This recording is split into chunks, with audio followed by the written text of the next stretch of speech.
sports conversation the way it ought to be. This is Jeff Allen Sports Talk.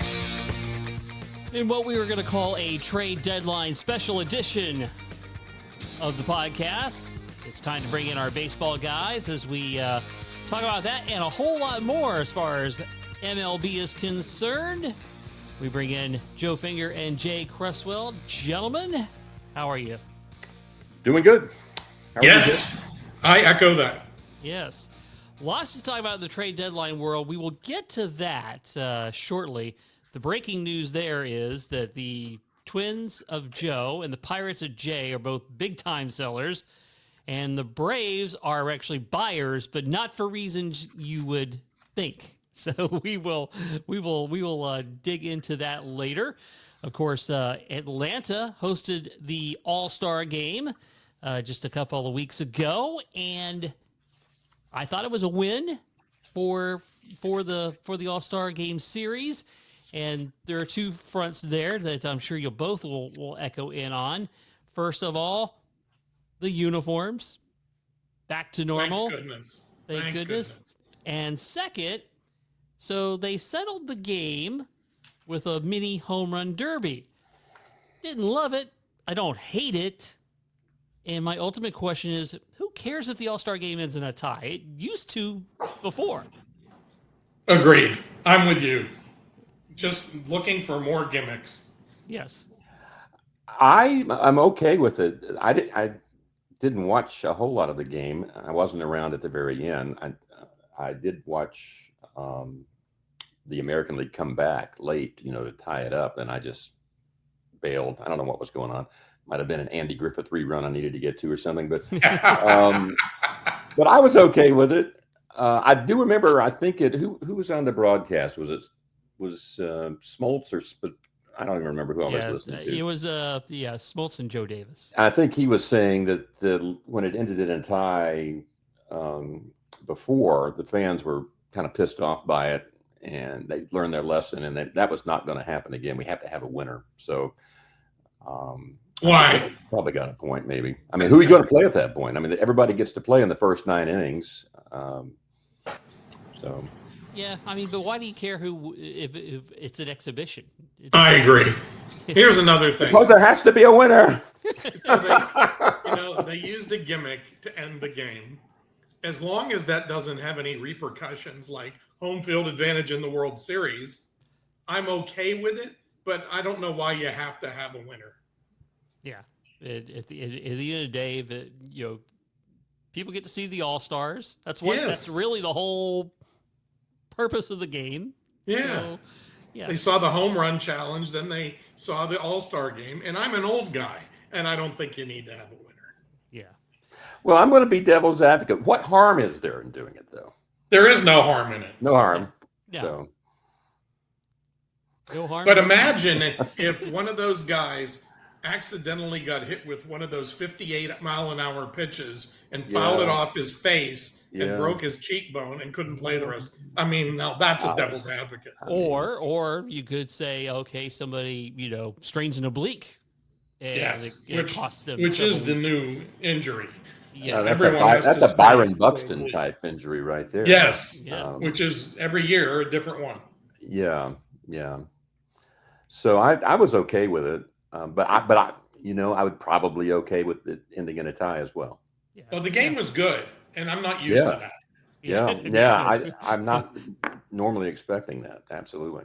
Yeah. But I think the uniforms made all the difference for me.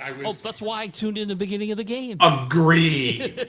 If they were in those generic uniforms, I probably would not have tuned in at the beginning, or I probably would have tuned out halfway through. Now that's you guys are so superficial. You only pick your favorite local anchors if they're wearing the right wardrobes. I'm not going to watch channel such and such. I'll show them.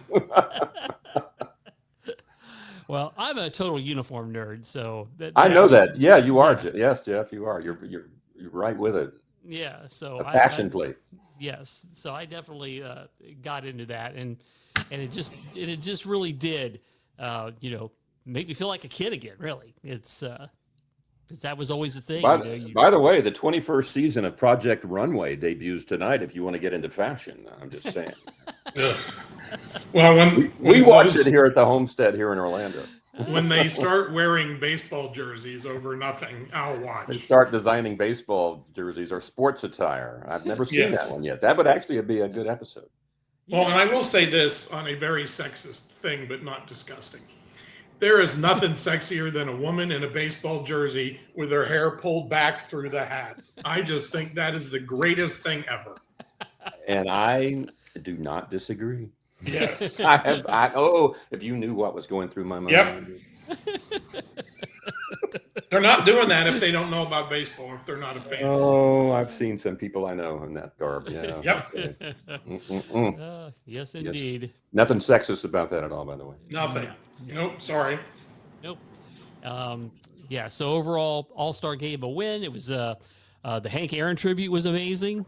And I'm sorry I missed that. Yeah, I didn't see that part. Yeah, I read about it later. Yeah, you can pull that up on YouTube. Yeah, and watch the clip of that. That was a pretty phenomenal job they did there. Of course, his wife was there. Totally not a dry eye situation. Yeah, I mean, every once in a while, I'll just go back and listen to the play-by-play calls on that night. I have a lot of, most of us, have a lot of fond memories associated with that April night, 51 years ago now. Yes. We knew exactly, at least I knew exactly where I was, who I was with. And in fact, I remember that I was watching with my dad at home. He was a huge Hank Aaron fan. Mm-hmm. And I had my little Panasonic tape recorder with a little external cheatsy mic, and I set it up in front of the television that night, just on the off chance that Aaron would hit that home run. And I still have that on some set here in the closet. I'm afraid to breathe on it. It might fall apart, but I have that. You can hear us screaming in the background. And Kurt Gowdy was, doing the TV. Yes. So, that's a very special moment. Think about the legends calling that home run. You had Kurt Gowdy. You had Vin Scully on the Dodgers. Yep. And then you had Milo Hamilton. Yeah, he was doing the Braves at the time. So it's funny you brought that up, Joe, about your father, because my dad worked 3 to midnight, but he took that day off just to watch that game, and so we saw it together. And I'm thinking about that. Just a few days before that, I think opening day, the Braves were in Cincinnati that year, and Aaron hit 714. I saw that one on TV. Jack Billingham, and I got home from Oak Ridge High School just in time. Back in those days, Jeff, you might remember this. Every once in a while, Channel 6 here in Orlando would carry the off Braves game. It was long before cable and I think national it was Channel 35, but we would get a few Brave games in here, and that was one of them. Yep. And I got the microphone up in front of the TV on that one too, just on the off chance that on opening day he might hit a home run. Yeah, and we got that one. And I kept saying, don't hit another homer until, what was it? Was it a Monday night game, I guess, probably? When he hit 7:15? I mean, hold off. Here's our last chance to see Hank for a while, and he got 7:15. So Thank goodness. At the time, the Braves had a network, an affiliate network for their TV broadcast. Yeah, you would know more about the specifics of that, but I just remember we used to get a few Braves games every now and then. Yeah. Good stuff. And that's why they were so popular down here. That's why we were Braves fans, because they were the home team from Florida. Team. I was a Twins fan, but I was also a Braves fan. Yeah. Any other All-Star thoughts before we move on to the next topic? I like how we haven't heard that someone who participated in the home run derby has now lost their swing and is having a terrible second half. That has not happened. Oh, that's good. I call bull on that. Yeah. So I did not watch the home run derby, but I hear everything I saw on Twitter was the coverage is getting roasted because they weren't following all the shots. Yeah, it was bad. Yeah, it's like who's directing this thing? Stevie Wonder. It was as if ESPN was showing hockey. It was that bad. Well, I'm glad I didn't see it. Just like you, Jeff. I didn't. It was very poor. Yeah, it's like they're following. They're following. Kids shagging the ball. And missing the hitter hitting the next one. It's like, there was a director problem there. Yeah. Wow, amazing. No question. It's only the All-Star game. Yeah, it's only that. So now we just recently had the Hall of Fame inductions, which great class, great ceremony. I still don't know why they do it when games are being played. I don't get that either. Why? Just why? Yeah, you have a great chance to showcase this. 11-1. I mean, Right. Let it lead into. I'd be okay if like the games, your typical 1:30 game started at 2:30. If you just on that day. Yeah, I think they should do that. Ichiro, oh my God. Who knew he was the stand-up comedian? Yeah. Who knew he could speak English? Yeah. I know, Derek exactly. Jeter knows he can speak English, but Funny guy. Whoever his writer was very yes. good. Yeah. I read his speech before I missed it on TV. And so I read it in The Athletic. And then I went back and listened later to on. it. And I read that and I said, does he have a speechwriter? Because this is a masterpiece. And not only was it a masterpiece, it was a masterpiece about our national pastime. Yeah. And he put it up here on the pedestal and he hit a home run. Yeah. And the others were good too. Writer. Yeah, I wonder who wrote that. Some of the best writers, we've talked about this, some of the best writers I've ever come across were baseball writers, sports writers, Absolutely. baseball writers. Yeah. Absolutely. And he managed to kind of roast the one guy who didn't vote for him. Yes, he's no longer invited to dinner. The offer to have dinner at my home has now expired. So, and this may or may not be true, but I read it somewhere online, so it has to be true. It was Ichiro's first year in the majors, and of course, he didn't speak English, and or at least that's what we thought. And he hit a double against the Yankees, and he's on second base, and he turns to Derek Jeter and he says, "What up, home slice?" I like that better than what we would normally hear. And apparently, for the rest of his career, he lived to give a hard time to Derek Jeter because no one else would. Yeah. And he handled it fine, but in fact, he called him Sanderson to his face, which is his middle name. And no one calls him that. But Ichiro came into the Yankees locker room after a game one day and said, "Hey, Sanderson, what's up?" And and everybody was like, "Whoa, whoa." Did he fully appreciate what he was saying? Yes, absolutely. He knew. And then they said Ichiro sat down and laughed with his face in his hands for like 5 minutes after he did it. Wow, funny guy. Wow. Who knew? Story. That's a great story. I know. That's a great story. Yeah. So, obviously, we touched on this on the last podcast, the fact that Dave Parker, at least he knew he was going in before he passed away. Unfortunately, this was a big oversight that, that should have been happening, 20 years ago. Right? I mean, that was just that was kind of heartbreaking to me a little bit. Yes, it was. I mean, look at the stats. He was electric. Yeah, he was electric. He moved the needle. He did it for more than one franchise. Yes. Yes, and he taught the A's how to win. Yes. When he went out there. Yep. The Bash brothers learned from him. Yeah. Maybe not the steroids part, but yes. Right. I think Ricky may have learned something from him too. Probably so. Yeah. And he was kind of a leader in that Reds clubhouse too. Absolutely. At that point he was in his hometown and he still had his skills. And frankly, the cocaine trials were over, and so he was on his second honeymoon there, and just was fantastic. Absolutely fantastic. Yeah. So why did it take so long? Is it simply a matter of the cultural politics, or is there something else going on there? Do you think? That's my only guess. You figured for the first few years he was eligible. Maybe that's we'll teach him a lesson. Yes. Because he probably had 4, maybe 5 seasons, probably between his peak with the Pirates and before he joined the Reds, where he was kind of a shell of himself a little bit. Yes. For a few seasons. Yes.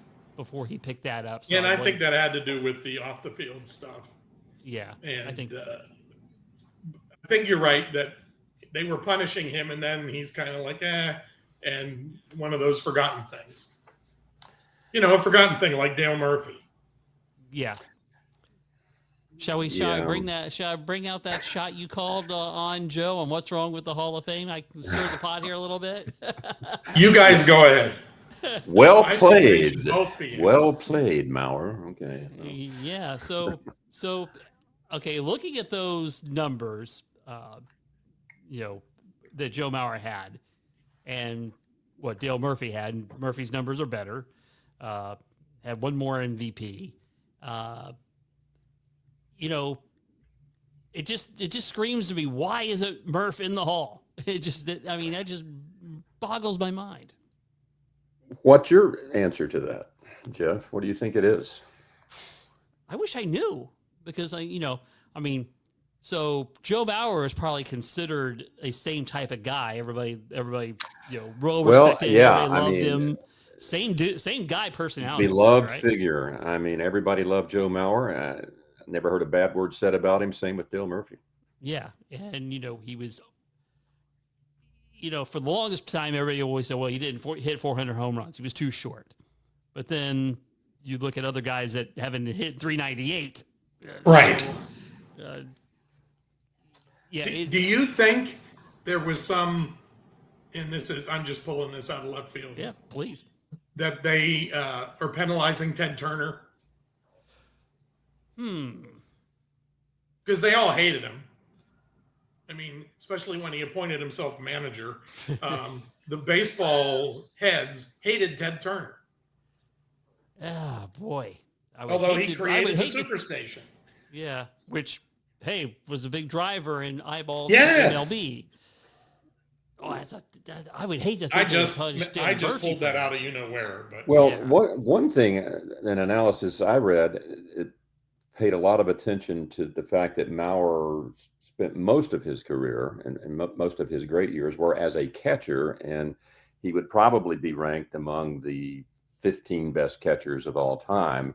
Yep. At that position. And so they were kind of saying it's like it's comparing apples to oranges sometimes when you switch positions. Mm-hmm. And there's probably some truth to that. And of course, Dale started off as a catcher. Yes. But catcher, then ended first up, base, being outfield. A great outfielder. Yeah. So I don't know. It's hard to know for sure. There are a lot of weird things have happened. How many players have ever gotten into the Hall of Fame with 100% vote on the first go around? One. Mariano Rivera. Yes.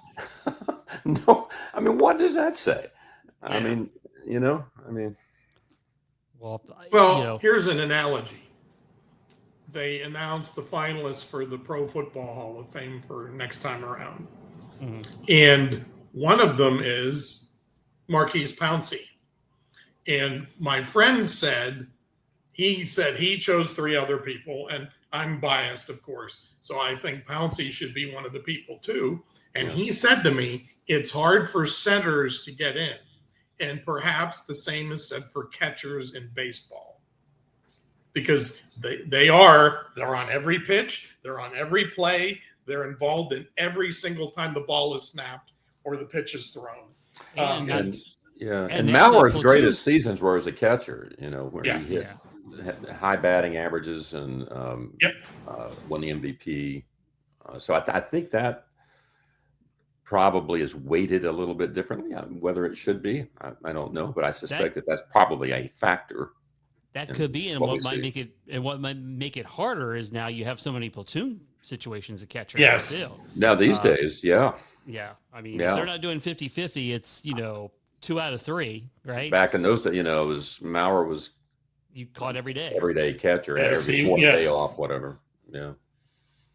Very true. Yeah. Good. That'd be interesting to see. Excuse me. So CC Sabathia goes in. That guy was I just love the fact he had a lot of heart and grit. And, absolutely. And he wanted the ball. And I think when the Brewers when he was there, I mean, he pretty much put that team on his back. Yes, he did. And big time performer when the game was on the line, especially Yes. postseason.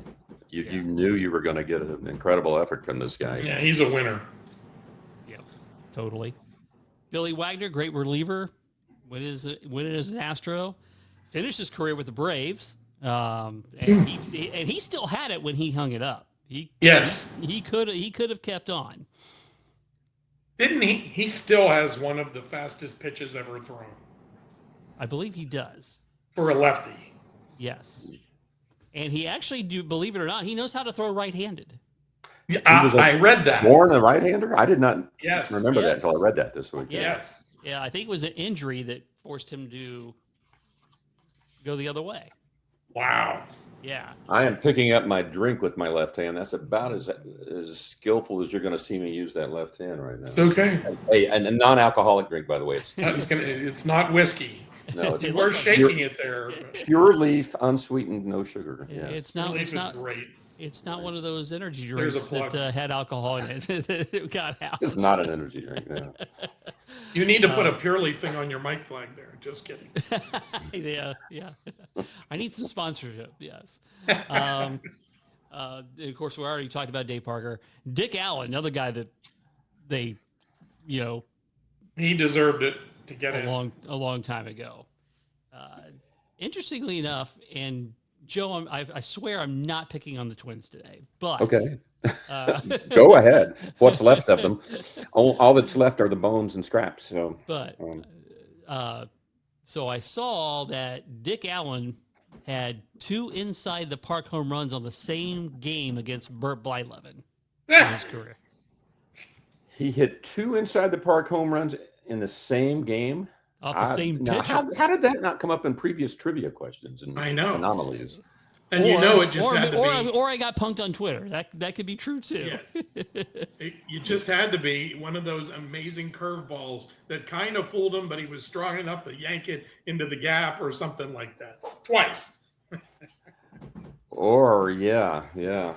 But inside the park home run, I'm used to him as a little kid. When I was a younger kid, we used to see him, and he was a fearsome hitter. I remember when he was with the Phillies, and I was just told him to start watching baseball. This guy crushed it. Yeah. He had some mammoth home runs. Yeah, I remember when he was Richie Allen. Richie, I was going to say, I knew he was Richie Allen. Yeah, absolutely. Yeah. He was very outspoken, and I'm sure that is what was held it against him for a Off long the field. time. Yeah. Probably 100% correct about that. From Wampum, PA. Ah. Certainly no slight on our Native American heritage here. Right. Yeah. And of course, he was one of those guys who was pretty well known for, smoking heaters in the dugout. In the dugout, yes. I did not watch the ceremony live, but I think you've seen it. His wife told a great story about the young kid he befriended after a game at Dodger Stadium in '71. Yep. And instead of an autograph, he just talked to him for 2 hours, and what developed was a lifelong kind of mentoring, supportive relationship. I thought that was a great story. How lucky is that guy, right? Yeah. We need to hear more of those kind of stories. So, you get your, certain people, they hear about, another rich baseball player doing drugs or being a loudmouth and, blah, blah, blah. But then you hear stories like this. I mean, we are all complicated human beings. And right. So it's good to hear this side that sometimes gets, kind of overlooked or ignored or long forgotten. And the Hall of Fame ceremony is a great time for them to surface, which they did. Really well. And Billy Wagner, I mean, how not proud, no ego, none of that stuff. He was, giving thanks to everyone but himself. It was just very impressive. Yep, agreed.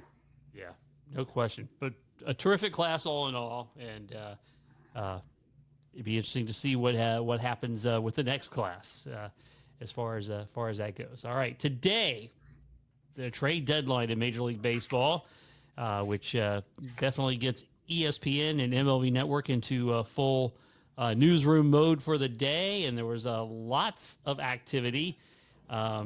Joe, let's start with you because the Minnesota Twins had a pretty big purging of their major league roster today. Yeah, we were we were talking a little bit before we went on tonight. I think if the Twins were playing tonight, they actually are off tonight, but I'm not sure who they would have in the lineup, who would be left to play. Fortunately, they have a minor league team in St. Paul. You just call a bunch of Ubers. Hey, you're in the lineup tonight. Yeah, I think they had 9 trades overall, and most of those were today. Like I told Jeff earlier, I felt like I was back in the newsroom on election night. Oh, here are the latest returns. Well, here's the latest Twin to go bye-bye. They basically traded their entire bullpen, and that's not hyperbole. They literally traded 5 members of the bullpen today. Actually, Duran, the ace closer, Johan Duran, went to the Phillies in a deal that was announced earlier. So he's gone to the Phillies. Twins get a couple of minor league prospects, decent looking, but you never know about those things. The Twins fans were on fire in the chat rooms today. This was before the last 5 or 6 trades. Thought I would just share a couple of these with you. Not that I would ever say anything like this. Twins get an F- for this trade. Oh my God. In return for the Phillies, they get a busted pitching prospect and a young catcher who'll probably just end up being a DH. Whoopee. Only the Twins could waste an elite arm like Duran and then trade him away. If we can't be competitive in our terrible division, what does it matter anyway? Blow it up. And it goes on and on and on. And it says, oh, you baseball writers saying the Twins got an A or a B+ for this trade? I bet you're just one of those typical whiny ass Minnesota writers. So this was I was just like, okay, yeah. We've been down this road before. Now that Correa is gone, is Zoilo Versalles going to play shortstop? I'm not sure he's still alive, but I probably don't think so. We're checking to see who's still living. I have his baseball card somewhere. We get Tony Oliva out there to DH or something. He's still around. But yeah, Correa's going to Houston. One minor league pitcher in return. Harrison Bader to the Phillies. Another trade with the Phillies. 2 minor leaguers coming over in that trade, including one of the pitchers they're getting is a 16-year-old who is currently pitching in the Dominican Summer League. That's called a lottery ticket. We'll see how that works out. Brock Stewart goes to the Dodgers. Danny Coulomb goes to the Rangers, close to where you are, Jay. Griffin Jacks going down to the Rays. And the Blue Jays got Ty France and Louis Varland, who's a pretty good setup reliever. And last but not least, Willie Castro, who's really a pretty good player, plays all positions. Yes. Really a good guy to have on your team. He's going to the Cubs. So they really blew it up. They basically traded off all of their impending free agents and a few others for good measure. They did keep Joe Ryan. I think there would have been a total mutiny in Minneapolis tonight had they traded their no attendance pitcher. The rest of the year. Yeah, I think I would have. Why am I going to Minneapolis to see them in September now anyway? But do you think the dump is merely coincidental with them selling the team? No, I can't imagine that it is. They were locked into certain spending constraints before this season. Correa had kind of bemoaned that earlier. He said, we're in a position now where we really cannot invest. We're kind of stuck. And so that's why he was willing to kind of waive his no trade clause for Houston. I'm not sure he would have done it for if any other teams, but for Houston, he was willing to do that. Now, the Twins have been very mediocre. It's been a schizophrenic season. They were horrible in April, 7 games below 500. May, they had a 13-game winning streak, one of the best records in baseball. Then sinking into that malaise again in June. A chance to get back into it coming out of the All-Star break, and they lose 2 out of 3 to the Colorado Rockies, and then 2 out of 3 to the Nationals at home. And got beat in their last game by the Red Sox 13-1 at home. And I said, okay, fire sale's on. They're not going to do anything. Had they gotten hot, I had predicted that if they stayed in it a little bit, they weren't going to do anything much one way or the other. I didn't see them being a buyer at any point. But once they kind of fell out of it and got back into that, Minnesota's not doing anything right. I was not surprised that they started selling off although I didn't see this type of fire sale. Well, when you say the entire bullpen, that's 5 guys. And these are guys these are probably the first 5 guys. I can think of one other pitcher, Cole Sands, who's one of their 7th, 8th inning guys. He's still there, but all these other guys, these are all leverage guys. These are all good guys. Good pitching. They had a pretty good bullpen. The pitching is what carried them when they had that 13-game winning streak, but they're all gone now. And the fact that there was interest in all of them tells you that there's some talent there, but they're all elsewhere as of this evening. I can't recall a time 5 relievers from the same team got dealt. Unbelievable. Yeah. Dumped them all. And so to your earlier question, Jay, no, I don't think it's coincidental that the Twins are a team on the block in limbo. And so some of these guys, a few of them were free agents. So I can see probably wanting to get something for them. Most of them probably would have gone elsewhere at the end of the season, unless a new ownership group had magically appeared and re-energized things. But there's no indication of that. All right. Okay, Jay, the Pirates were sellers too. Yeah, that should be echoed every season from now until the end of eternity. Unfortunately, they're not selling the team. Sorry. So the first one to fall was Ke'Bryan Hayes, third baseman, went to the Reds in the division. Now, Ke'Bryan Hayes is probably the best fielder in all of baseball at any position. However, as a third baseman, he is 30th in the league in every batting stat there is. And he's injury prone. And here's the big reason, they owe him $7 to $10 million a year for the next 5 years. So this is what you call a Bob Nutting salary dump. Mm-hmm. Yep. So what they're going to do is they're going to bring Jared Triolo back up from the minors, who is a Gold Glover as well, but he hits even worse. He's a 195 hitter. And so he'll probably be there. And if they don't trade Isaiah Kiner-Falefa, he may play third, and they'll leave one of the kids. Peguero will play shortstop. So, again, it's just another step backwards. Then it was David Bednar, hometown hero, 17 straight saves, 1 earned run since May. And I guess the Yankees gave him 3 prospects, one of them who's a good catcher. But it's just typical. The Pirates cannot evaluate talent, especially hitting. So Bednar he was up for arbitration after this year.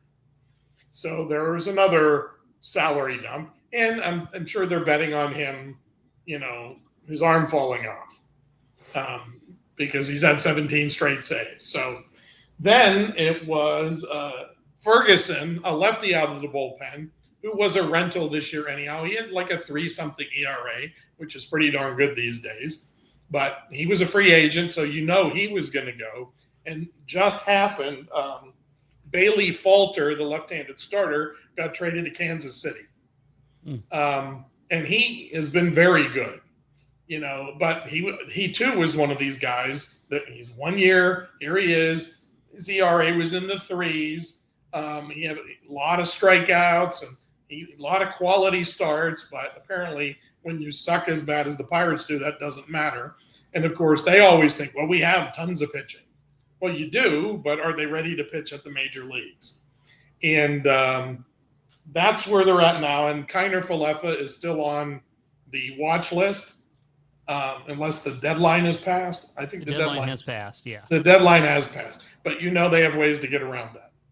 And like a gentleman's agreement of releases and stuff like that. It's called collusion, I believe. I believe so. Yes, it is. Yeah. And the other, they were never going to under the guise of it's still in the approval stage with the baseball league office. Yes. Yeah. They were never going to trade Mitch Keller. He's got 5 more years, and He leads the majors in quality starts, even though his record is like 4-10. But most of those are because the team can't score. Just like Paul Skeens is 6-8 with a sub-2 ERA because they just can't hit.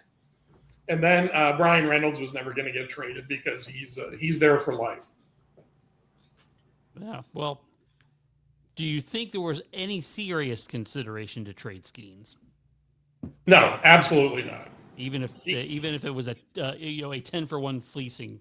Nope. Even Bob Nutting and Ben Sherrington are not that stupid, and that is really hard to say that phrase, especially Ben Sherrington. Yeah. No, because he brings people to the games. Yeah. When he pitches, people show up, and Yeah. he's dead serious about what he does, and he has one-on-one meetings with the owner.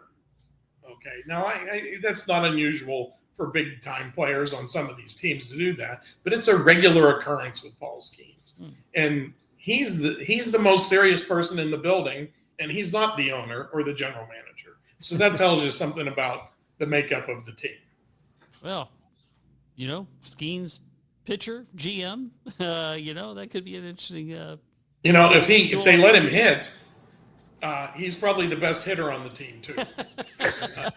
That's not saying anything, but Hey, why not? They let Ohtani do it, so why not? Yeah, let's do it in Pittsburgh. Yeah, that'd be a great story. Some other notable. Let me tell you about the Braves. So they actually traded for some starting pitching.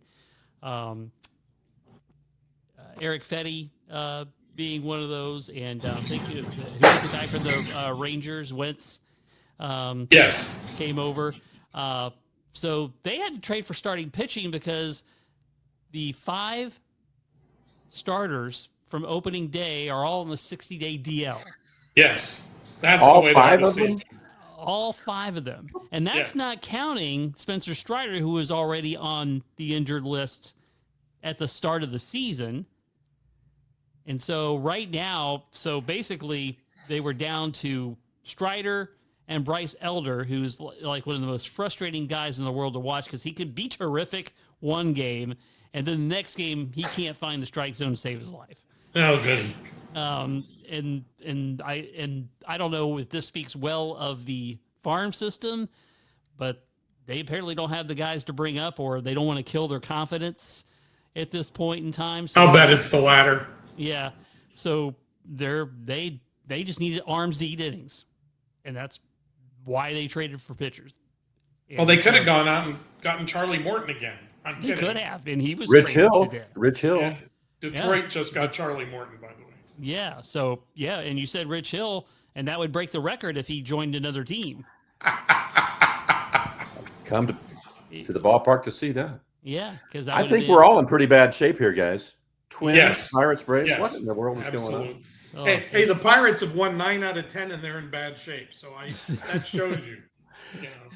it's crazy. Yeah, it's and a then, crazy season. And then the big talk about the Braves was either they would trade relievers, including Iglesias, the closer. They did not move him, and then Marcell Ozuna. Last year of a contract, he's had a terrible year. He's playing through a bad hip. He's trying, but now he did hit 2 home runs in the last week because he was actually benched as a DH. They decided to alternate the catchers in the catcher and DH slot, which they should have done weeks earlier. And he hit 2 home runs this week. So okay, maybe he's trying to find a way to get on a contender, but he was not moved. So that was kind of a who knows. So we'll see how that goes. Other notables, the Mariners getting Eugenio Suarez from the Diamondbacks. That was big to go with Cal Raleigh. Yeah. They're going to hit back to back. Yeah, that's going to be huge. That's I wouldn't want to face those guys. Let's see. We talked about Duran and Bednar. The Padres were pretty active too. Yeah, but they held on to Cease. I never saw his name come up on the they trade held on line. to him. Yeah. Yeah, so apparently, I saw this on Twitter. I think I told you this before we started recording. the Padres have canceled the rest of their minor league seasons because they're all gone. They were all traded. That's funny. Yeah. Blue Jays got Shane Bieber from the Guardians. That's Yep. that's a pretty good pickup. Let's see. And of course, you talked about Orioles were big sellers. Yes. Was that a huge surprise? Not- They had gotten back into it and had played well. Yeah, that's I know kind it's of a what I long thought. road, and- but I was a and little what- surprised by that.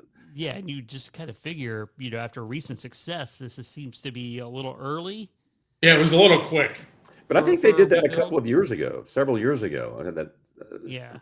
now that we're talking about that, they were in a position to do something, and they sold off, and it didn't go over well. So Yeah. we'll see. Yeah, they sent Ryan O'Hearn and Ramon Laureano to the Padres, Cedric Mullins to the Mets, Yes. and he actually asked them to unretire Piazza's number, and they granted permission for him to wear number 31 in New York. That's interesting. Yeah, the Orioles have a new owner too, Yeah. and they That's just signed. that's a good point. That's They a very signed good a point. new deal for Camden Yards, so I guess they want to start over again. Yeah, again and again. It's been a weird year, I think, in the American League, maybe all of baseball. I don't see a juggernaut team Nope. in the American League. There are a lot of mediocre teams. Yeah. The fact that the Twins were only 5 games out of the last wild card spot as of a couple of days ago, but yet had the 3rd worst record in the American League. Yeah, that's weird. It's like, who's going to do anything? So I think a few teams who were already in a pretty good position helped themselves.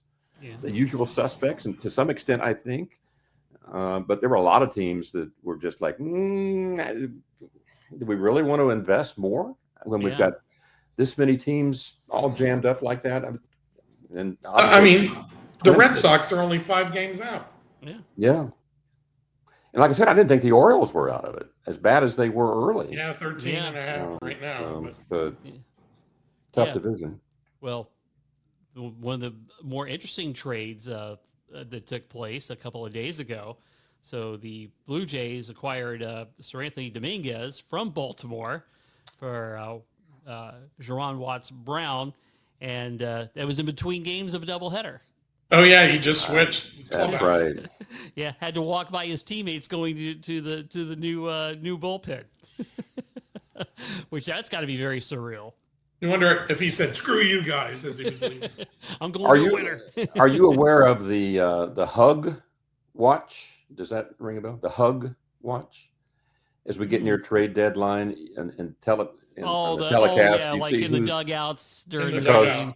Johan Duran was hugging his bullpen coach the other night, which is a kind of an unusual thing to do at Minneapolis, and that set off speculation. Like, yeah, he's probably going. Why was he doing that? I don't know if that's true or not, but it's like, that's what happens. It's the hug watch or the pulling from the game. Yes, Card. a late pull, a late scratch from. There was a lot of those this week in the middle of games. Yeah. Yes. Arizona did that twice. Yeah. And then there was speculation that Ohtani was going to be traded when he came out of the game the other day. No, I'm kidding. Traded for what? Just kidding. You'd have to trade a whole franchise for him. I don't know what. But that was when he started having some inflammation issues in his pitching arm. So he was not traded. That is not breaking news there. Very, very interesting. And of course, it's a very intriguing time of the year, especially now, like you guys said, it's a tough call on whether to be a buyer or seller. Yeah. The number of wild cards available. Yeah. And being within eyesight of that. Yeah. It's a. I think it makes it tougher for sure. It's a very difficult call.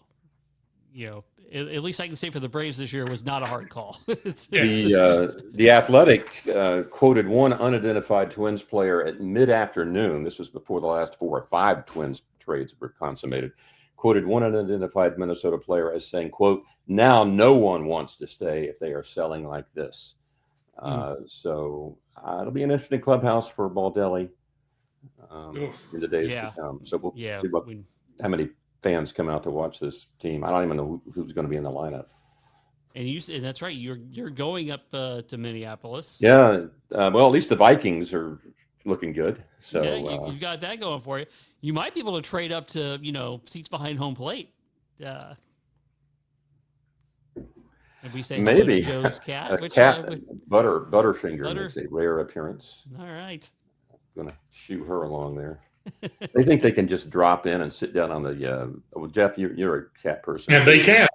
And they just lay down on the keypad and do whatever they want. Oh, my cat has, or say all of my cats have typed Slack messages to my coworkers. I have printed out. I printed out a Google Doc one time recently, and it's like, what is all this XXXZZ? What? Wait a minute. I thought what the heck's going on? Now, wait a minute. The cat was in it. No, I kid you not. The cat had walked across the keypad.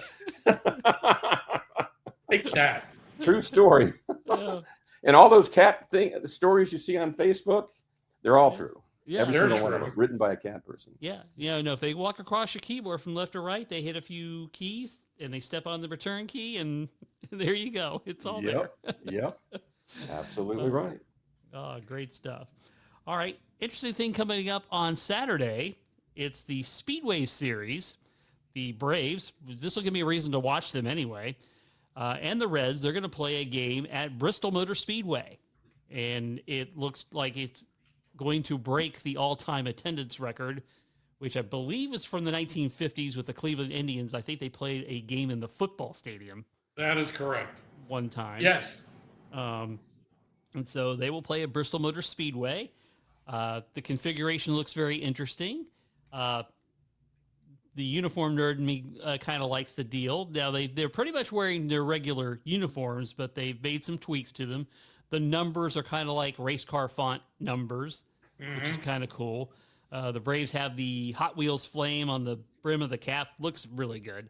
The Reds have like the checkered flag on their cap, which is kind of neat. So, a little fun thing.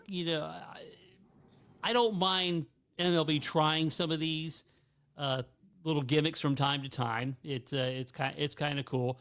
I just don't want them to see what hockey did with the outdoor series, because I think they've killed the momentum of that. I think absolutely. Yeah. So I understand that next year baseball is going back to, is it Iowa? For the Field of Dreams? Yes. Yes. Okay. That's because last year they played at the Negro League Stadium in Alabama. And so this year they're doing Bristol. And of course, if they're doing Bristol, they have to have the Braves there because, that alone is such a draw for there. And pre-sold. It's close by too. Yeah. Yes, it is. Yes, it is. And the pre-sale broke the attendance record.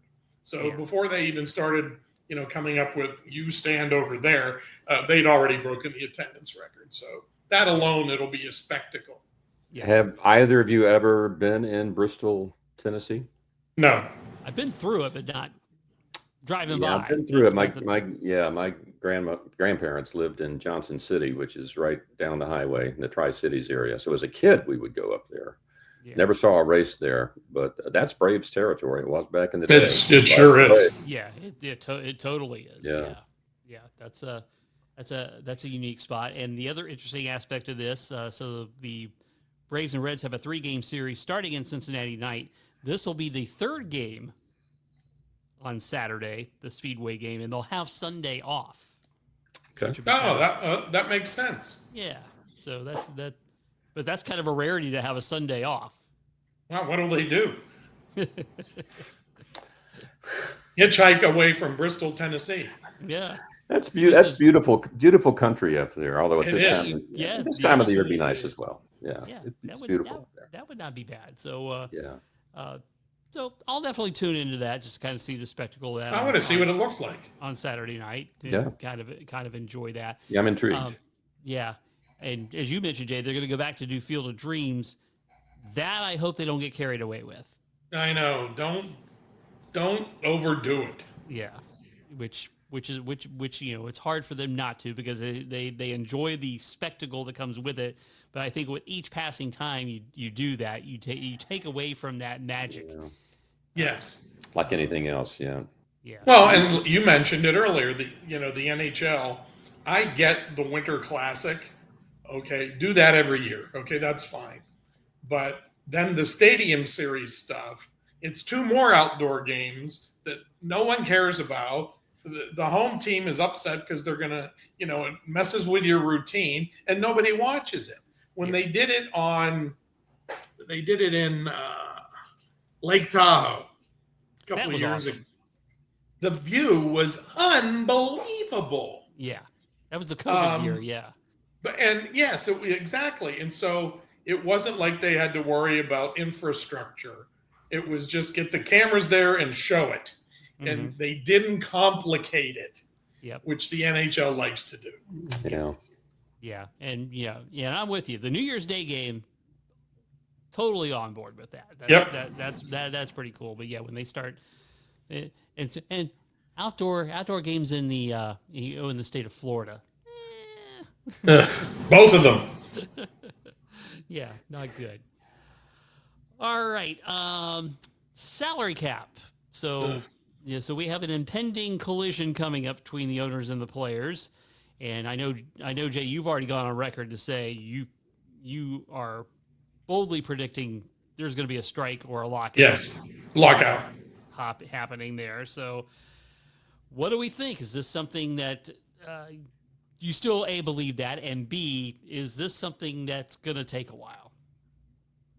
Yes, on both accounts. I still believe it. It's going to take a while. I understand where Bryce Harper's coming from. Mm-hmm. But what a salary cap and floor will do for baseball is the 26th guy on the roster is going to make a hell of a lot more money than he does now.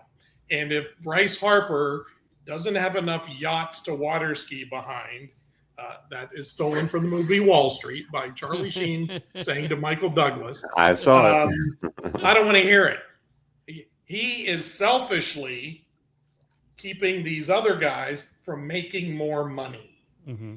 And the revenue share that comes with a salary cap system ensures that the sport and the players make more money. It has happened in all the other 3 major sports. Mm-hmm. So, and that, I'm no mathematician. I know they're all 3 league. NHL is the easiest one to understand because it's just a hard cap. That's all there is to it. The NBA makes up their own rules about max contracts and all that stuff. And the NFL is easy because there can't, if you get cut, you don't get paid.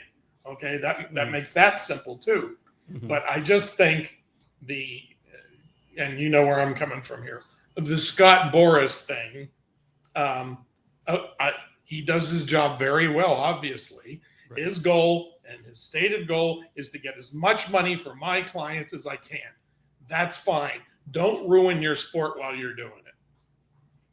Yeah, and I think to your point as well, when you talk about the 26th guy, right?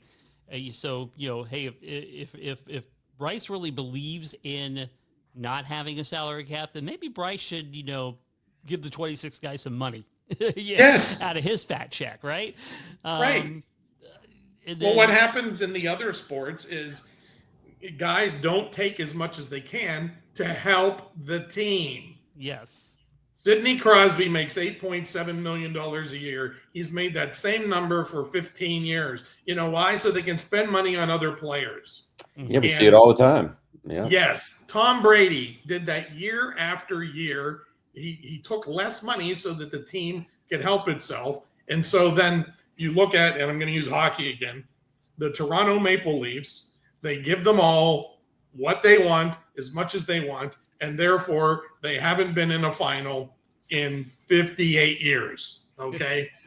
The Edmonton Oilers, Connor McDavid will be a free agent after next year, so they could give him a new deal right now. And so what do you think? He's the greatest player on earth. Are they going to give him $20 million a year, which in hockey would break the bank?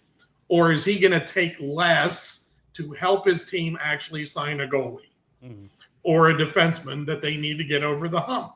So I think that's why that hasn't happened yet, is they're waiting to see where it's going to go. And, he might just sign a short term, like a 3-year deal or something like that. These are the things that happen in salary cap leagues. You find players, the great players, that are willing to take less to help their team and their teammates. That is what Bryce Harper is arguing against.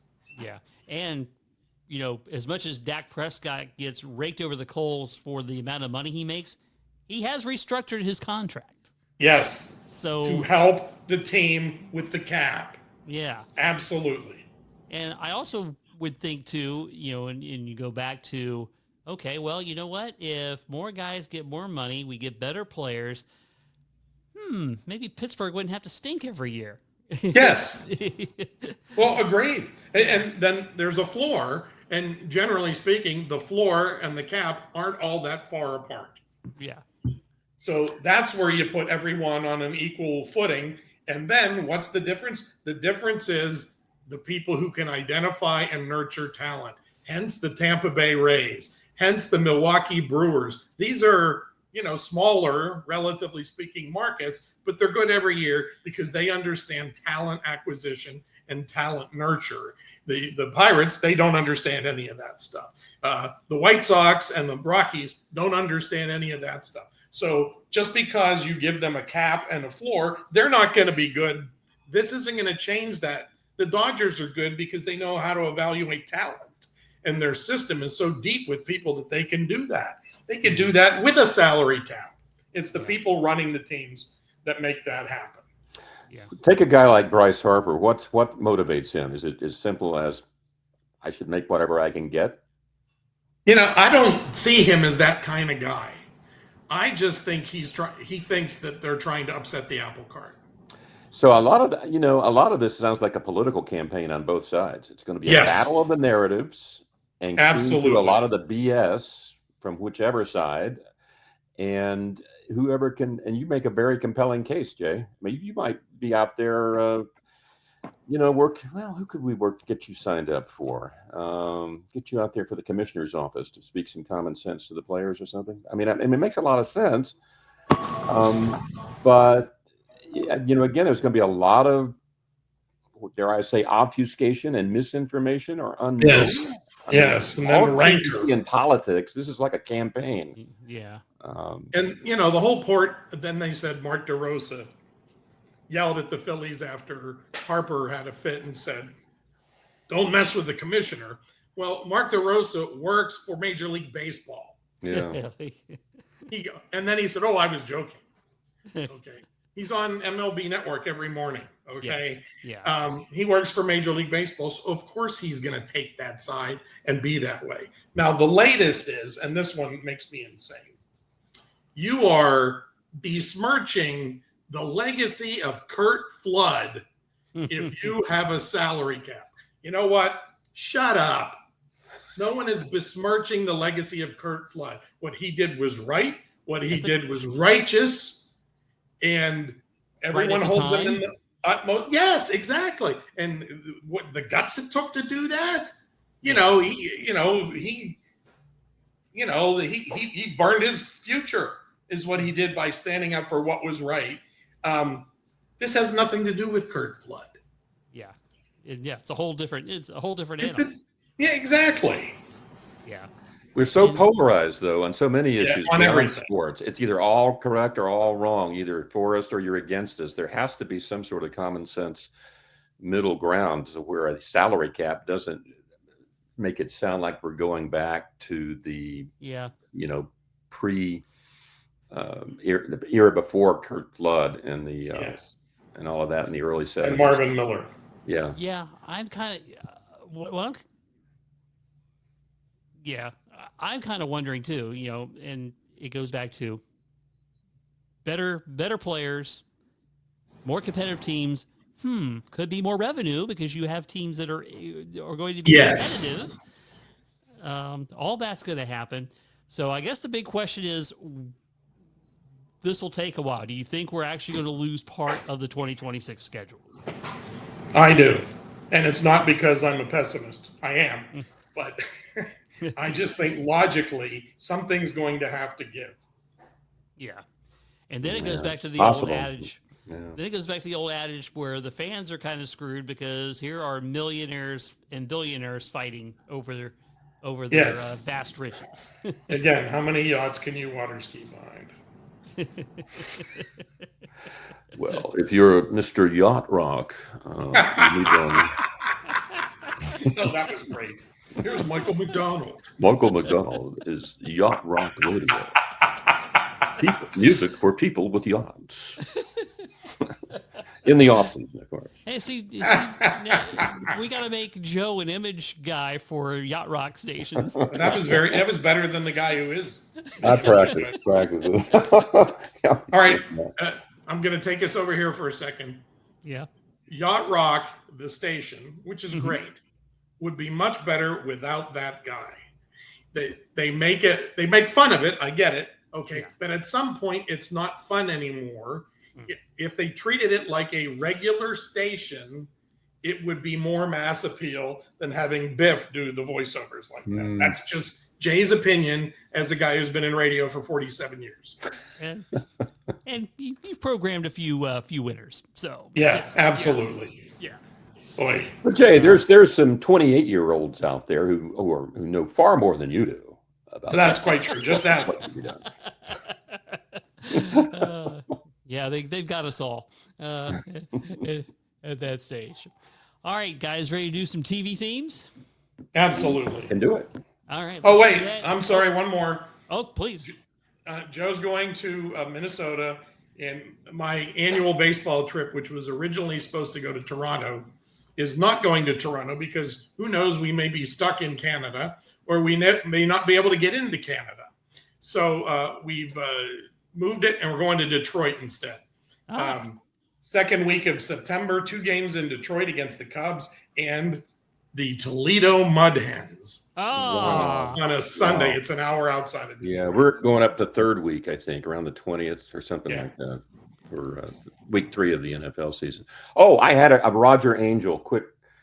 I'm sorry, I forgot. I almost forgot, but it's apropos considering the respective downtimes of our 3 teams here. He's one of my favorite baseball writers, and I'm sure a lot of people, love his work. But he had this to say in a book he wrote in 1977.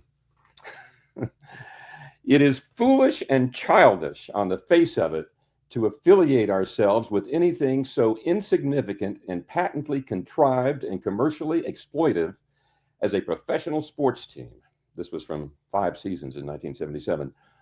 What is left out of this calculation, it seems to me, is the business of caring deeply and passionately, really caring, which is a capacity or an emotion that has almost gone out of our lives.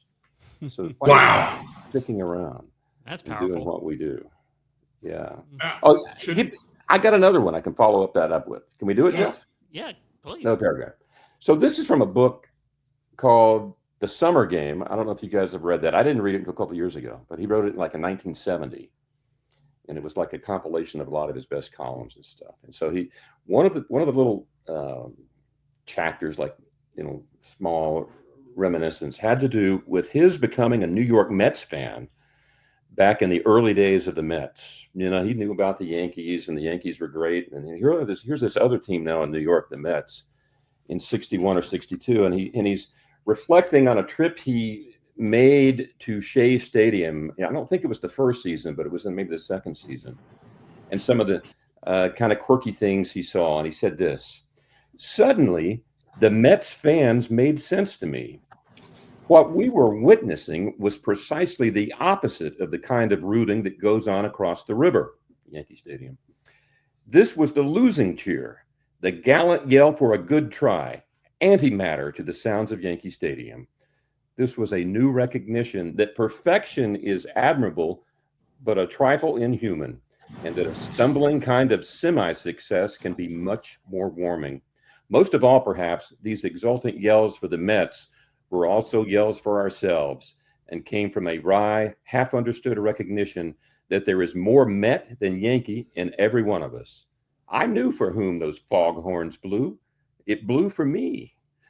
That is one of my That's favorite bits of brilliant. writing I've ever read anywhere. Yeah. And it's And- absolutely true. And and Pirates wouldn't you fans know- and Twins fans and Braves fans in the old days, Oh yeah. those long best droughts. writings Why did we like hang in there? that. And it was so brilliantly written. They're Yeah, always about baseball. always Yeah. about baseball. Yep. Yeah. That's why it's the most romantic of the sports. Oh, it is the most Yes. literate, romanticized. Absolutely. Yeah, that Yeah. was great. Yeah, one of my favorites. Yeah. So I always forgot. I wanted to mention you guys too. Of course, Jay, I'm sorry to hear that you're not going to get to go to our 51st state to watch baseball. But you definitely made up for it with a good schedule there. Yes. So this past Saturday, I went to the Daytona Tortugas minor league game, That's great. and it was it was great. Jackie Robinson Stadium is a great little venue, and they are actually building new clubhouses. I think some suites on top of that in right field. So I think you might recall that when they started ditching some minor league franchises, you basically now have to hit a certain criteria for your facilities, Right. if you will. So bravo for the city of Daytona and they're a Reds farm system. So bravo to them for doing that, because Florida State League baseball is fun. And believe me, there are far worse places to play than Daytona Beach, Florida. You could be elsewhere. But had a great time. Kind of made a weekend of it. My buddy Keith, he went with me. We went over early. There's a great little bar there in Daytona called the Salty Pint. Serves some really great IPAs. Then we took an Uber to the game, hung out there. That was a fun experience. And I think the difference between a minor league crowd and a major league crowd is the minor league crowd is much more family oriented. Yes. Things like that. Not to say that that Major League Baseball doesn't have that family thing, but it seems to be a little bit stronger in the minor leagues. And then stayed overnight. Saw the fireworks at the Daytona Beach Boardwalk. It was a kind of a cool day all the way around. So I'm glad I did it, because I tried to do it a couple of years ago. Game got rained out. I couldn't schedule it last year. And now I'm thinking, okay, well, this will become a tradition, and maybe it's twice a summer now that I do this. Yeah, minor league's great. I Agreed. in a while, but yeah, it's always fun. Yeah. Daytona had a senior league team in the early 90s. Oh, yes, that's right. I do remember And I that. think it was 91. And I have an autographed baseball and boy, the place was a dump then. There's 4 signatures on it, and I can only remember 2 of them, but they are Cesar Cedeno and Rennie Stennett. Wow. Okay. 2 of my absolute favorites ever. Nice. That I have to go check out to see who that was. But yeah, the place was a dump then. That was known as City Island Park then. Yeah. Yes, thank you. Yeah. That is correct. Yes. Yeah. Okay. That's a cool thing. So, and I think I also want to try to work in. We've gone over to the Tiger spring training. I would love to go see one of their minor league games. Minor league game, yeah. Oh yeah. Absolutely. Some of those spring training stadiums, they don't have minor league teams that play there. I don't understand that. Yeah, that's very. bizarre. Clearwater does, and Lakeland does for sure, and of course Steinbrenner Field. The Twins have a minor league team in Fort Myers at Hammond Stadium. Yeah. Yeah. Yeah. So that was my second baseball trip of the year, if you will, following the WB experience. So good stuff there. All right, now we can get to our TV themes. Got all the business cleared off the table there, and I'm glad you did, because I'd forgotten to talk about the minor league story. So there you go. All right, let's do Joe's first. Here we go.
All right, Joe.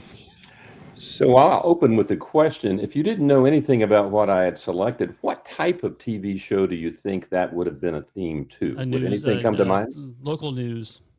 Yes, I absolutely. could get it. That little Yeah. frenetic part. Yeah. But this is actually the theme to The Gilded Age, which is an HBO drama now in its third season. Have either of you gentlemen seen it or heard of it? Have not. I'm not.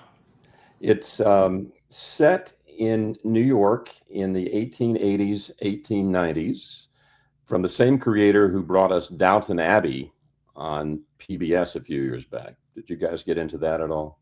Yes. Okay, so it's kind of like a precursor. It's set about 30 years in time prior to that, but it's here in the U.S. instead of over on the other side of the pond. And it basically follows the life and times of a group of families, all of whom are rich. It's just a case of whether or not they are old money or new money. And therein lies the conflict. You've got the old timers who are content to sit around and count their money and take care of their staff and go to balls. And what do these people do besides go to social events anyway? And then you've got the new money, people like the Rockefellers coming in who are looking to expand and build railroads, and they're all about making the country expansive and developing new industry. And so old money versus new money. And it's kind of a soap opera. It's not a comedy at all, but it's fairly light entertainment. And, an easy watch, an easy type of show to listen to, a soap opera with some historical references. We hear about the robber barons and about the labor crises. Should workers have the right to unionize? Yes. Should women have the right to vote? Should African Americans have any rights at all, I guess, at that time? So, you see some cultural references in there. And it's very well done. It's the cinematography and the characters are made up certainly to reflect that time. I think the music actually represents the conflict between old and new pretty well. I think, you listen to that music, you've got that melodic, soaring, kind of royal, upper crust, smooth jam to it for part of it. But then you get that, and now the news, the newsroom freneticism. And so that would therein lies the conflict between the two cultures as they play out on the screen. Written by the brother team of Harry Gregson Williams and Rupert Gregson Williams, about whom I knew nothing other than that they're a talented duo and have written some other stuff for television over the years. And this was something that they had a commissioned job to write to try to capture the that cultural conflict which is playing out in the show. So I think that the music is a pretty good fit. I'm always interested, does the theme have anything to do with what we see in the show? And I think this is a pretty nice, interesting fit for that. Is there anybody notable in that series that we would recognize? Christine Baranski. She's great. Who has been around with some different things. I remember seeing her for the first time on The Good Wife on CBS some years ago, which was a great show. She's excellent in this. Carrie Coon, I don't know if you may have seen her in a few things over the years. She was in The White Lotus, again, an HBO thing. So she's pretty good, but not a lot of huge names, at least in my recognition of them. But Christine Baranski was probably the best known, and she's excellent in this as well. But a nice soap opera, a period piece with a pretty interesting. Oh, Cynthia Nixon is in this from Sex and the City. Yeah, she and Baranski play. Are they either sisters, I think, and there's a little conflict going on between them. But it's all about following the money. And last time out on our podcast, we did one. My theme was called "Keeping Up with the Joneses," which was the theme from Your Friends and Neighbors. So this is about keeping up with your super rich neighbors across the street, because if they get one more yacht than you, your life sucks, I guess. So it's all in good fun ultimately. But most of the characters are pretty likable. If I knew yachts was going to be a theme of the show, I would have queued up some closing music for that. I know. Get some Michael McDonald on here at least, right? Just don't do Steely Dan and ask Donald Fagen about it. Oh, what is up with him? I mean, I saw that documentary. He's and he's like, he's just that way, right? but he's just a miserable. He I'm died. sorry, How New sad. Yorker. How sad. Yeah, it is. He brought a lot of joy to people with his music, and now he's just an angry old man, it sounds like. Yes, he is. What the heck is wrong with him? Yeah. Well, Joe, I may have to use that theme as like maybe my breaking news jingle. You can take little snippets of that. It sounds like that. And now a CBS News special report, something like that. Yeah. I didn't know anything about the Gilded Age other than the fact that it existed until I didn't 2 years ago. We went to Newport, Rhode Island. That's it. It's Newport. I said New York, but they go down to Newport. Tours of two of the houses, and one of them was the Vanderbilt's house.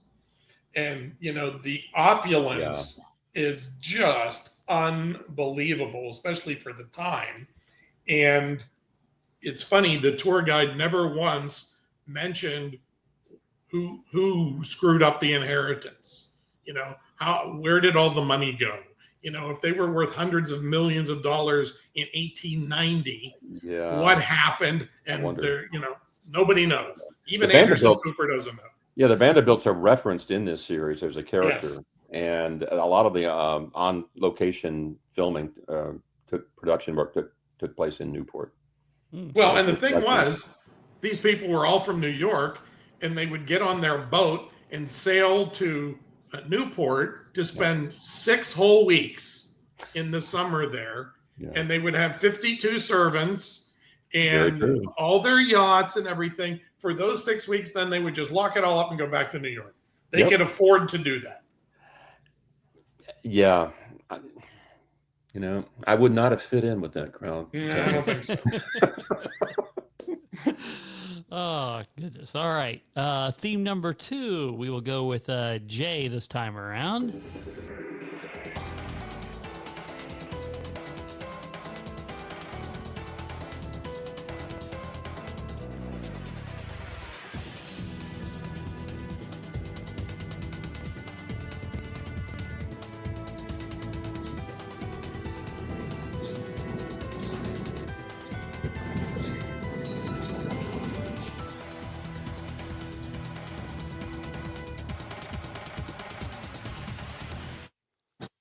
All right, Jay.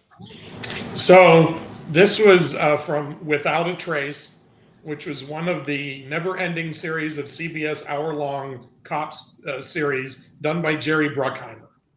It was on the same time as all the CSIs and Cold Case, which is another one of my favorite CBS cop dramas. Now that was all electronic. There's no real author. There's no Mike Post who wrote that. There's 4 guys who were part of it who all made electronic incidental film music or TV show music. So that's what that's about. But it fits with the synopsis of the show. It's an FBI unit in New York City who are looking for people who vanished without a trace. And so hence the dramatic nature of what's going on, who's missing, what happened to them. And that's what it was all about. Now, the show was on for 7 years from 2002 to 2009. Starred Anthony LaPaglia, and the reason I watched, Poppy Montgomery. And there's always a reason for you, yes. Jay, and I can usually tell you what it's going to be. Rosalind Sanchez joined in the 4th season. Yes. And Enrique Marciano, who's been on CSI and NCIS and all that stuff. The usual suspects were on. And then, of course, as the seasons went on, they began dating each other, and someone got pregnant, and someone left their wife for one of their coworkers, and you know what happens when they start doing that? They've run out of things to write. Yeah. And that's about when the show ended after the 7th season. So in all 7 seasons, though, the show was top 20, and they moved it off Sunday night and moved it up against ER, which was the #1 show on television at the time. And they quickly said, "Oh, let's not do that." So they moved it to Tuesday night, and it finished like 18th or something. And Cold Case took its place on Sunday night. And I still watch Cold Case every morning on TNT. And Without a Trace is now only on Charge TV, which is one of those, .2 or .3s you find on the over-the-air channels. But one of the things they did is at the end of every episode, they would put a slide up showing missing person or persons with phone numbers underneath. If you see or know anything, please call this number. And several people were actually found because of that. And so that was at least one way of doing a public service for CBS. They actually had a crossover episode with CSI where Gil Grissom, William Peterson, came to New York to help them on a case. And Anthony LaPaglia went to Vegas to help them with the case. And what else? I wrote one other thing here. Oh, they actually won a primetime Emmy.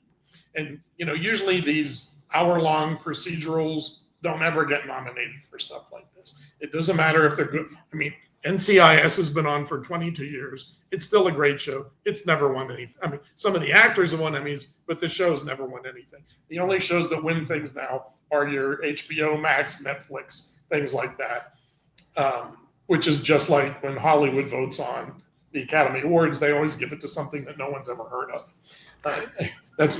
That's me being judgmental, but that's true. These mass appeal shows, the critics don't like them. Yeah. I remember watching the show a few times. I thought it was pretty good. Yeah, I loved it. And so after that, my favorite, Poppy Montgomery, went on to a show called Unforgettable, which was a show about a detective who has the same thing Mary Lou Henner has, where she never forgets a moment in her life. It's one of those, if you said, I was born on memory. This day, thank you, which Spencer Reed had on Criminal Minds. You could give her a date in history and she would say, oh, I had French toast. And after that, I went to the store and bought bagels. And, there are people like that. And so she had that in this series. The next series, Unforgettable, was really good. And she got to the point where she's Australian and she got tired of filming in New York. So she told them for the last season, they had to move it to Australia. And they did. And then they canceled it. And she's never forgotten that, has she? That is correct. Thank you. And she's never forgotten all the details because she is without a trace. Joe, that deserves a. I don't know. That deserves an eye roll. That's what I would have gotten from my better half. Oh, eye roll. Or the cat. Now, yes. Yeah. Jay, I'll tell you how great an actor Anthony LaPaglia is. So you look at his role in Without a Trace, he played Daphne's drunk brother on Frasier. And if you ever see that, you're right. And it's amazing. Yeah, you're right. You look at that's the kind of range he's got. And he also, what was the movie about a record store? Not the one with, it's called Something Records. And he was the owner of the record store, and he let the store go broke to help one of the employees. So, I mean, a third different kind of role for him. Yeah. Yeah. So. And who knew he was Australian? Yeah. That's how good these people are. Oh, these days you can't tell. What blows me away are the Australian or the English or Scottish or British actors who play parts and they sound perfectly, Americanized. Only I hear them later and I'm thinking, wow, that's impressive. Yeah. Yeah. Now, they had Emily Blunt on some talk show and they asked her about speaking, quote, American. And she said, well, and then within American, there are all these different dialects. For example, in Philadelphia, you say wooder, not water, and the paper is called the Daily News, not the Daily News. And so that's how good these actors and actresses are. They're not only can speak, quote, American, but they can put the dialect on with it too. Doing their homework. Yeah, for sure. Yes, absolutely. Yeah, may have to tell my wife about becoming an actress because she's very Americanized. But I can tell when she's on the phone with her family. The accent just breaks out comes back, right? Yeah, it's remarkable to behold that. All right, so I'm batting third with my theme.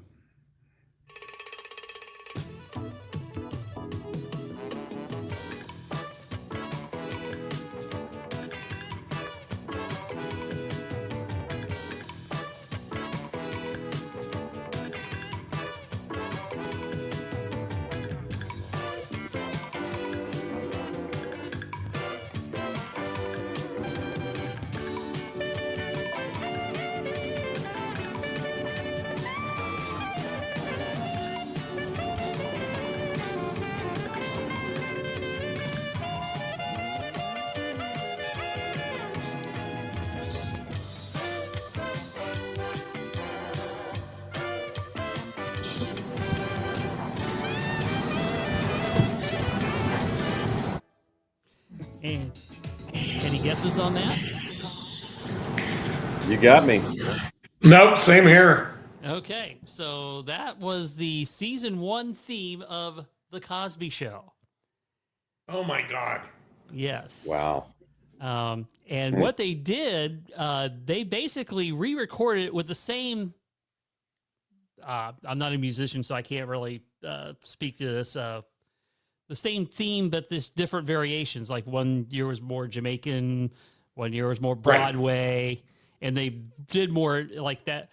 That very first one was the opening sequences was very much looked like the opening, because that was the early 80s. It looked like an early 80s thing.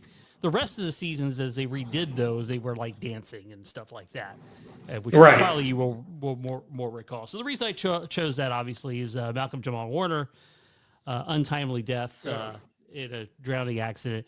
And you could say he's the guy who stole the show.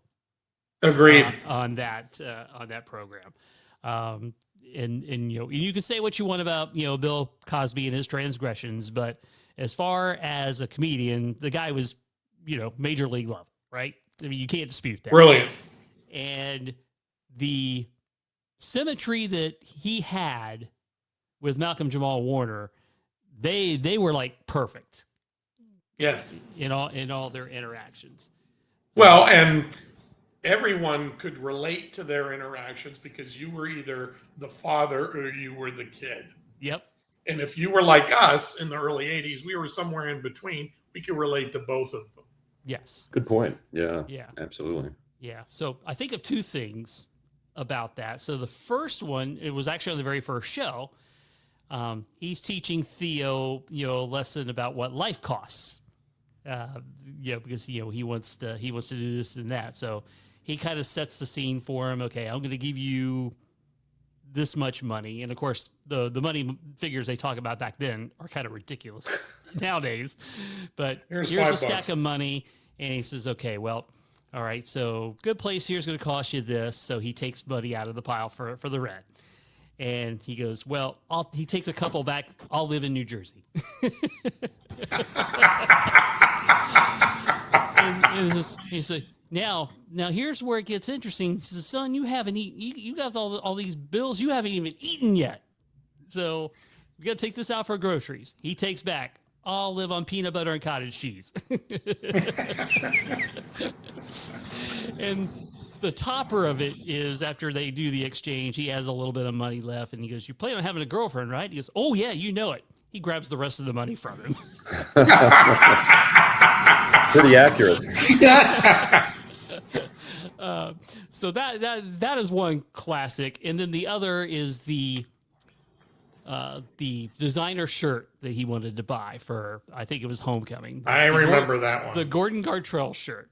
So he orders it, and of course the shirt cost $90, of course. So Cosby's got like $90, and so he says, "No, we're not paying for a $90 shirt." And he says, the only 14-year-old should have a $90 shirt would be one up on his stage dancing with his brothers.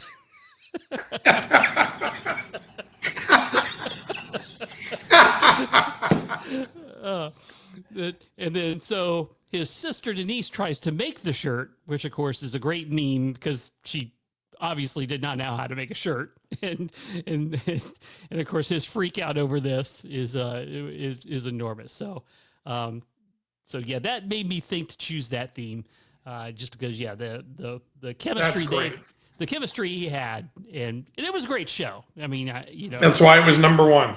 Yeah, I think TV1 runs it now, but it Yes, obviously got pulled out of syndication because of Cosby's. Yeah, it was on Up TV for a long time. Yeah, and now TV1 is running it. Yeah, I haven't seen it in years. But yeah, really a classy show. And that was Bill Cosby out when he would do speaking and talking to school groups. He'd be talking about, "Hey, let's get a little reality check here." He used to go around and talk, sometimes to high school kids and maybe college kids, and it was the same message. Yeah. So absolutely.